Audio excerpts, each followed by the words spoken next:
If you're a high school athlete, I think the Summer Olympics have a big influence on who you might become later. Right. You've seen a lot of highlights from gymnastics this week, right? Swimming, and yeah, certainly can inspire. Olympic swimmers have been center stage this week in Rio.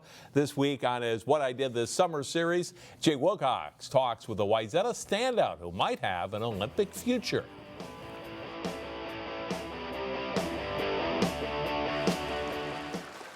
Carly Quast spends a lot of time in the water every summer, but this year had an interesting twist. Quast competed at the U.S. Olympic trials for the first time. When I first made the time, I was like so excited, and then when I finally got to go to the trials, I just kind of showed up and I was like, oh my gosh, like I'm like with the big leagues now, and like it was really cool to sort of like just see them around the deck and see them like in the pool with you, and you're like, oh my gosh, like he's in the Olympics, and it was just a really cool experience.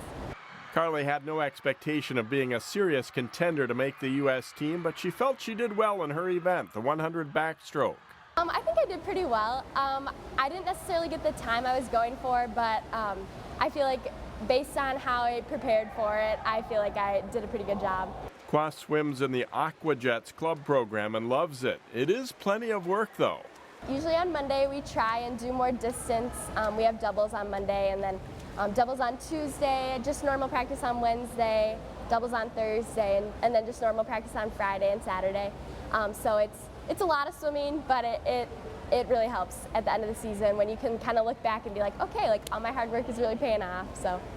Quast has enjoyed great success in high school as well, winning 2 events last season at the state meet, and her Wayzata team has won 3 straight championships. She's getting a lot of interest from college programs.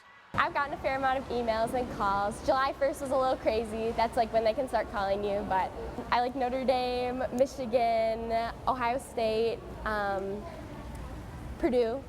Becoming an Olympian is a tough goal to reach, but if things work out, Carly Quast feels she'll be much more ready to compete in 4 years. Once you're like in the college training, it's so much more intense, so much more driven. I feel like you're just a lot stronger in the water, so you have a better chance of really going fast times and really getting out there with the fast people. For What I Did This Summer, Jay Wilcox, 12 Sports. Carly's high school and club teammate Madison Price, who graduated in the spring, also swam at the U.S. Olympic trials.